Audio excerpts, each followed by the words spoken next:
Hello everyone, I'm Masa. Today, I'm gonna show you the correct way to cut a block of tuna for sashimi and sushi. I will be explaining the parts I couldn't cover in this previous video. If you look at the tuna, you might have noticed white lines running through the tuna block. These lines are sinews we call sushi. They are tough and difficult to chew through. Have you ever eaten tuna sashimi or sushi and found it difficult to chew, leaving something in your mouth? This usually happens when the cutting method is incorrect, and it's because of those tough sinews.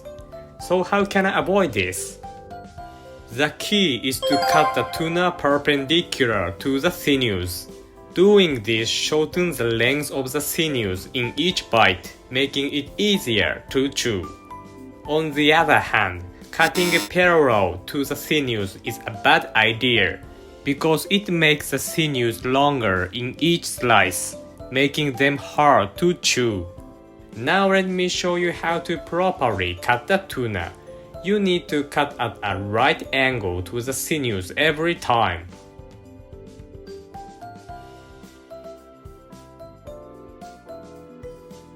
Now let's cut it. When you try it yourself, you will notice the sound of the sinews snapping as you cut through them. This is okay. I was able to cut the tuna cleanly without causing it to break apart. For comparison, I will also cut it the wrong way. When viewed from above, it might seem fine. This side is also fine. But this side will be parallel to the sinews. I will try cutting it at this angle. Wow, it's so hard to cut. When you compare tuna cut the correct way with tuna cut incorrectly, you can notice that the sinews in the incorrectly cut piece are generally longer. This makes it difficult to chew through and leaves an unpleasant texture in your mouth.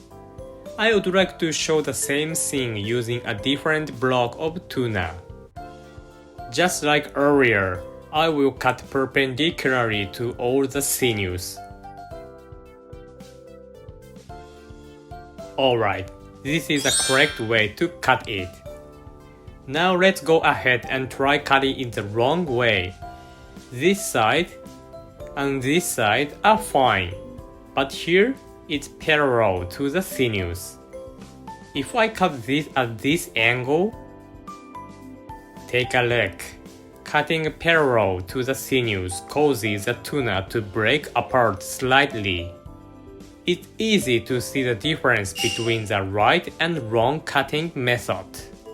I will go ahead and explain again using that same piece of tuna from earlier. For those who are confused, here is the easiest way to tell them apart. If you are right-handed, you should cut the tuna while the sinews are running in this direction. That way you can always cut at the correct angle to the sinews. Even if you cut the tuna correctly, and there are still some sinews left. In that case, you can always make a small perpendicular cut to break up the remaining sinews. This is called a kakushibocho, a hidden cut technique. If you look at this photo I took at the sushi restaurant, you can see that it had been cut at the right angle to the sinews. Whether or not to use this kakushibocho depends on the chef. To recap, it's crucial to cut perpendicularly to all the sinews. This is something to remember.